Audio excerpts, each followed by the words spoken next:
professionel politiker længere, eller er du stadigvæk det, eller du har været med i hele møllen på Christiansborg og Københavns Kommune og så videre, så videre.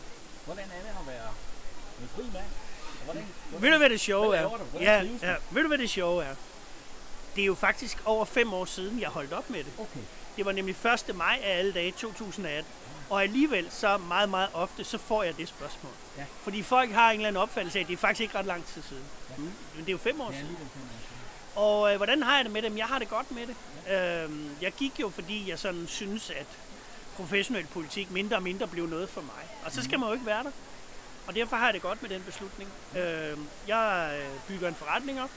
Vi er et firma, som laver cybersikkerhed og arbejder for nogle af de store danske virksomheder. Og det har jeg været med til at stifte og er partner i, arbejdende bestyrelsesformand.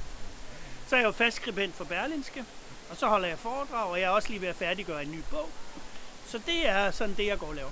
Og så deltager jeg så også i sådan nogle TV-programmer. Ja, men udvalgt, og det her synes jeg er sjovt. Ja, ja. Og hvad handler bogen om? Kan du sige noget om det? Ja, det kan jeg godt.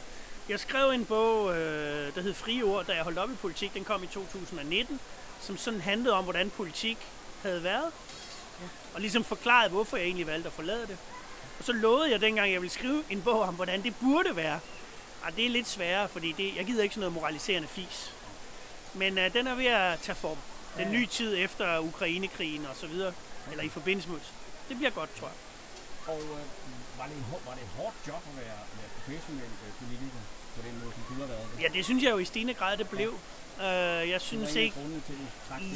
jeg synes... jeg ved ikke, om du har lagt mærke til, men jeg er jo ikke...